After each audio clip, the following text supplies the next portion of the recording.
que nada agradecer por la invitación. Yo creo que este es un tema muy relevante.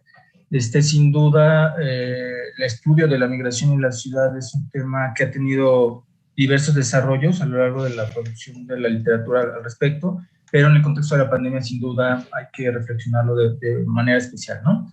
Lo que yo voy a hacer inicialmente es dar una serie de reflexiones iniciales cuyo eje fundamental es pensar cuáles han sido las dinámicas de cambio en términos de los procesos migratorios internacionales, sobre todo los tránsitos irregularizados por México que se dirigen a Estados Unidos, con un foco especial en dos poblaciones, las del Triángulo Norte de Centroamérica, con especial énfasis los hondureños, y recientemente con el caso de los migrantes haitianos, ¿no?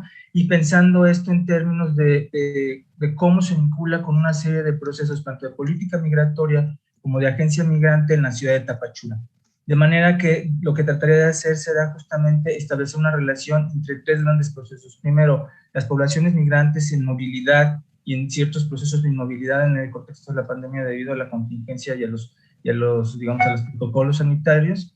En un segundo lugar, las políticas del control migratorio y de cierre de fronteras, ¿no?, que se han venido produciendo desde hace varios años, pero que se recrudecieron, sobre todo en los últimos años de la administración Trump, y justamente con el contexto de la pandemia han tenido nuevos matices y nuevas expresiones.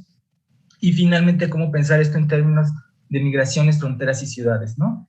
Aquí sí trataré de ser trataré de cambiar el lente y en lugar de pensarlo necesariamente en términos de las poblaciones originarias de Tapachula, por el contrario, verlo desde el punto de vista de los migrantes, es decir, cómo los migrantes en su tránsito y estancia en Tapachula tienen una serie de experiencias de precariedad, de exclusión y de violencia hacia sus diversos derechos, ¿no?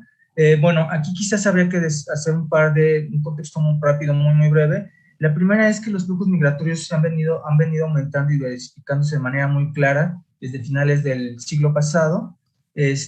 Para finales de la década del 2010 y del 2019 se sabía que había más de 250 millones de migrantes internacionales, más o menos el 3.5% de la población, y que además, como un segundo punto clave, no solo se encontraban ya procesos de incorporación sociolaboral en claves tradicionales, por ejemplo, jornaleros agrícolas en las zonas rurales de Estados Unidos, en procesos agroindustriales, sino también es muy clara una nueva tendencia que tiene que ver con la inserción sociolaboral en el sector de servicios, particularmente en los contextos metropolitanos, ¿no? Aquí no me voy a detener mucho. Y en este sentido es claro que las ciudades juegan un rol muy relevante para entender ahora los circuitos migratorios y los procesos de inserción sociolaboral, si bien ya había habido estudios importantes sobre la producción de enclaves étnicos en ciudades emblemáticas como Chicago desde hace varias décadas. Lo que ahora quizás habría que apuntalar es la idea de cómo vincular las ciudades como lugares de tránsito y de permanencia temporal y los procesos de violencia y exclusión hacia los migrantes. Y finalmente, cómo pensar esto en términos muy concretos de la pandemia. Ahora, aquí solo haré un par de acotaciones, digamos, muy breves de carácter conceptual en términos de qué entiendo por migración, frontera y procesos migratorios. La primera es entender que la migración no solo se trata de un proceso de movilidad humana de carácter transfronterizo, que puede ser irregular en términos de que los estados irregularizan a los migrantes al complicar la adquisición de papeles o el otorgamiento de derechos, sino también como fenómenos que están vinculados y derivados de los contextos materiales de vida, ¿no? Este complejo vínculo entre migración y desarrollo que han trabajado de manera muy extensa y profunda la economía política del desarrollo, los colegas de la Universidad de Zacatecas. Pero sin duda, para entender también la violencia, un proceso, un dispositivo fundamental son las fronteras.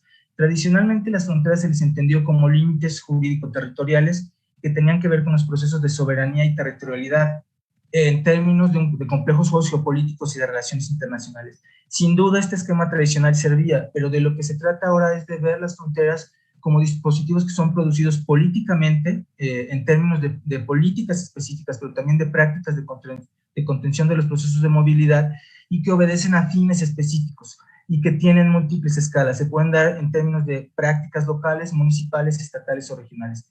En este caso es fundamental entender que además se da un complejo vínculo entre la securitización en términos del cierre y militarización de fronteras y los procesos de externalización de fronteras.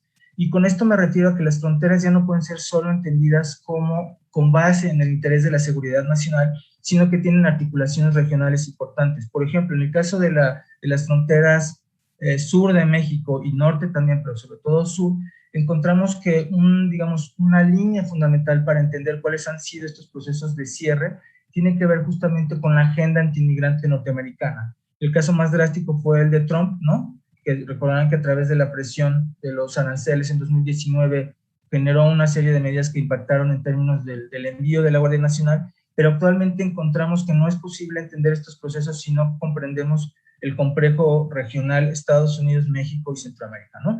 Con una clara idea de contener los flujos migratorios en términos de la agenda política norteamericana.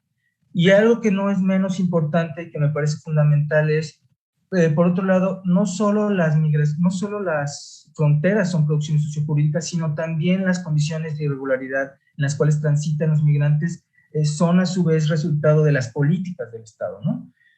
Y en este sentido, y cerraría digamos, este compendio teórico básico para entender los procesos, diciendo que además los migrantes están lejos de ser solo víctimas o, digamos, resultantes de condiciones histórico-estructurales adversas, sino también tienen una serie de agendas, motivaciones y acciones de diversos índoles sociales, etcétera, mediante las cuales hay que entender también los complejos procesos migratorios, ¿no? De manera que se da esta articulación entre políticas estatales, el proceso de producción de frontera y los migrantes como agentes claves en la conformación de estos procesos, ¿no? No me voy a detener un poco en la caracterización de esta migración, porque ya se ha hecho de manera muy detenida, pero sí es importante entender que se trata de una migración forzada en términos de que no necesariamente es voluntaria, es histórica y masiva, ¿no? Y en este sentido quizás sí sea relevante destacar por lo menos un par de situaciones que se han venido presentando en el contexto de la pandemia y que me gustaría enmarcar primero a nivel nacional y regional y después bajarlo a nivel de lo que acontece en lo que denominaré un dispositivo de control fronterizo, la ciudad de Tapachula, ¿no? La primera cuestión tiene que ver con que observamos, si bien ya había un claro proceso de contención de las movilidades, de control de las movilidades transfronterizas a través de diversos dispositivos, ¿no? El cierre de fronteras, criminalización, etcétera. En el caso de la pandemia, encontramos que el Estado robusteció estas medidas, sobre todo recordarán justamente con argumentos sanitarios, ¿no? Y junto a esto también se articuló una cosa que fue fundamental, que fue, digamos, en el contexto inicial de la pandemia, algo que resultó evidente fue que se quedó detenido toda una serie de actividades, políticas, prácticas, acciones del Estado que tenían que ver justamente con lo que se consideraba no esencial, ¿no? Y dentro de esto hubo una suspensión temporal también de los procedimientos en el sistema de refugio del gobierno mexicano, que después se reinició, aunque de manera lenta. En este tenor también hay que decir que hubo un proceso de contención y represión de algunas protestas migrantes, sobre todo porque en los procesos de detención migratorio, muy inicio de la pandemia, no se guardaban los protocolos sanitarios y se usaron todavía políticas de contención y de detención importantes. Esto cambió, sobre todo debido al impacto y a la movilización de las personas de diversas organizaciones civiles que interpusieron diversos recursos legales.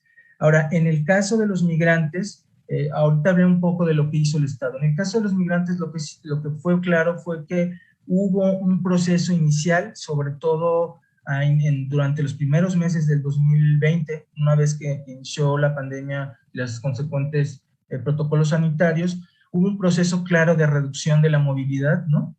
Por el cierre de fronteras, pero también por diversos procesos en los países de origen. Esto fue temporal, esto sí hay que decirlo, y pronto esto cambió. Recordemos que hacia finales del 20 ya tuvimos expresiones claras con las caravanas migrantes, sobre todo hondureños, a finales del 20, noviembre, diciembre, resultado del impacto de los huracanes Eta y Iota, ¿no? Pero lo que encontramos inicialmente es que estos migrantes varados, atrapados durante la pandemia, solo vieron que aumentaron los procesos de precarización a los cuales estaban ya expuestos desde antes de la pandemia. Y aquí menciono solo dos. Una tuvo que ver con la reducción de empleos temporales y otra tuvo que ver con el aumento de la situación de calle de este tipo de poblaciones. Como detallaré más adelante, esto se presentó de manera específica en ciertos nodos urbanos por unas razones que detallaré, ¿no? Y finalmente también hay que decir, en este caso del rubro de los migrantes, es que también hubo procesos de denuncia y de enfrentar estas condiciones adversas. Recordemos que hubo varias protestas en diversas estaciones migratorias, no solo en el siglo XXI, también en Hermosillo, en la de Tabasco, que mostraban justamente estas tensas relaciones en las cuales los migrantes no se les garantizaba ni condiciones sanitarias cuando estaban detenidos, ni el respeto a sus derechos, ¿no? Sobre todo, y que se daban además en contextos de insalubridad, algunos de ellos documentados, ¿no? Y que esto además tenía que ver justamente con un contraargumento, porque en la medida en que se les detenía justamente para que no fueran contagiados o para salvaguardar sus derechos, un eufemismo dicho de paso, justamente estaban más expuestos a procesos de contagio por el confinamiento y la falta de medidas, ¿no? Ahora, finalmente, en este primer escenario a nivel nacional, algo que es importante destacar es que también de parte de las organizaciones promigrantes en esta compleja relación Estado-migrantes, ONGs, organizaciones de la sociedad civil, tuvieron un rol muy activo, aunque claramente mermado. Las labores de apoyo sin duda continuaron, pero esto lo reportaron diversos informes de derechos humanos. Ya había una especie de proceso de rebasamiento de las capacidades de los albergues desde las caravanas del 18 y del 19, sobre todo porque antes del 18 y del 19 los flujos migratorios no tenían estos niveles de concentración y de masividad en términos de los contingentes de cientos y miles de personas, ¿no? Esto se vio acentuado en el caso de la emergencia sanitaria, y aquí encontramos tres escenarios fundamentales. Varios albergues y casas tuvieron que cerrar, otros tuvieron que reducir su capacidad, y algunos pocos que tenían mayor infraestructura y apoyo pudieron continuar con sus labores, ¿no?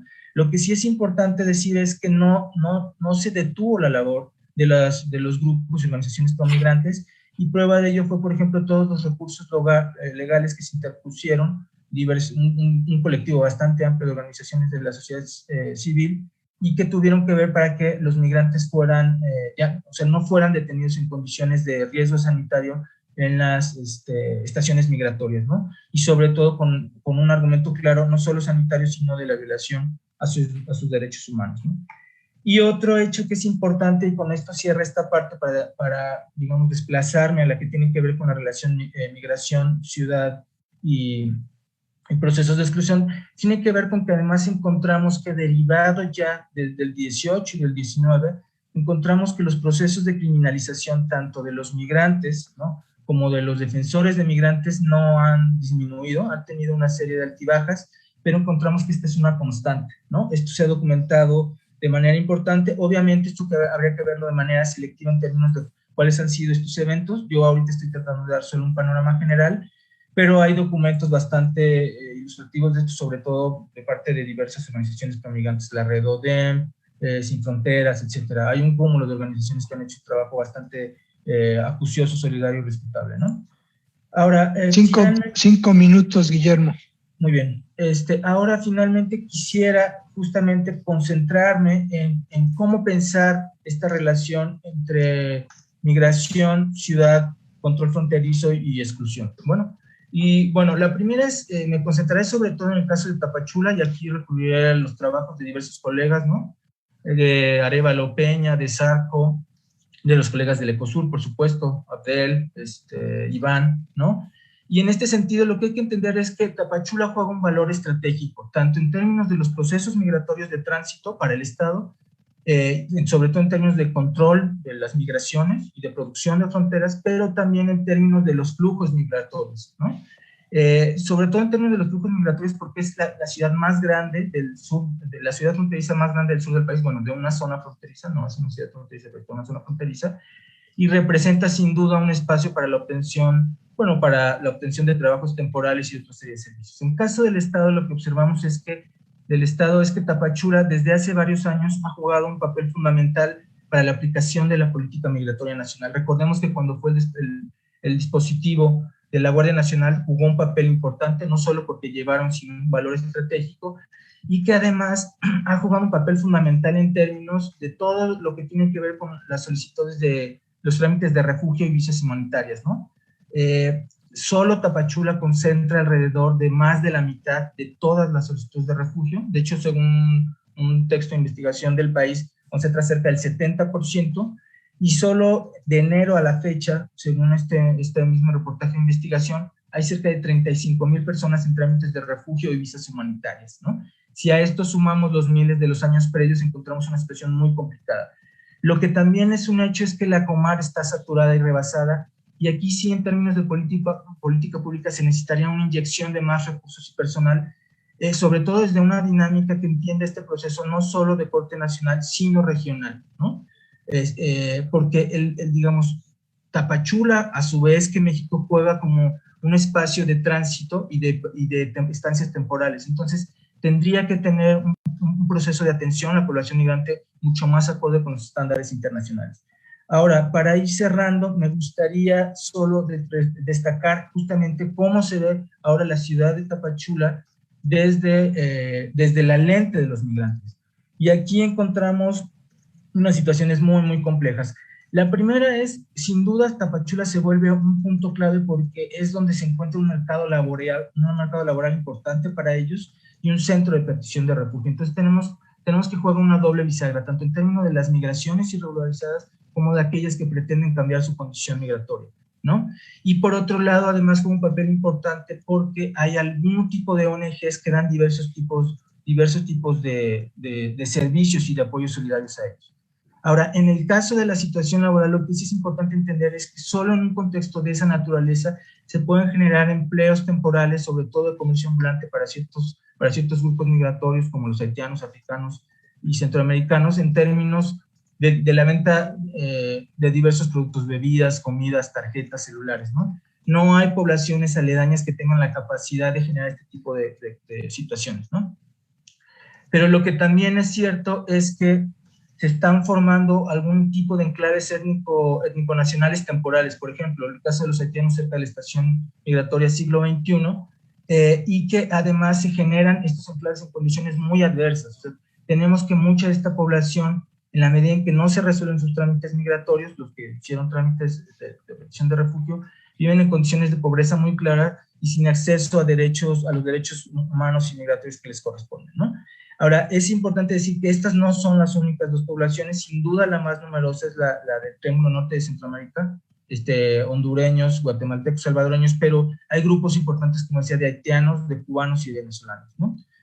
Y cerraría quizás diciendo que recientemente, o digamos en un balance general, lo que encontramos es que esta serie de situaciones muy precarias en el contexto de la pandemia solo se vieron incrementadas. Por ejemplo, está documentado que cada vez fue más difícil el acceso a la vivienda para ellos, vivienda muy mala, con muy pocos servicios y muy cara, y que además en el contexto de la pandemia hubo población, no pocos migrantes que tuvieron que transitar a situación de calle, ¿no?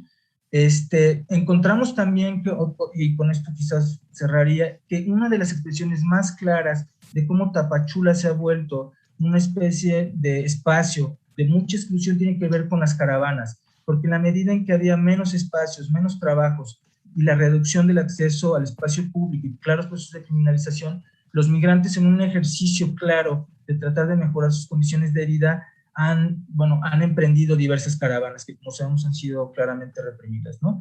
Pero, en este contexto lo que vemos es que en general el proceso migratorio se ha visto acentuado, recrudecido en términos de las adversidades, ¿no?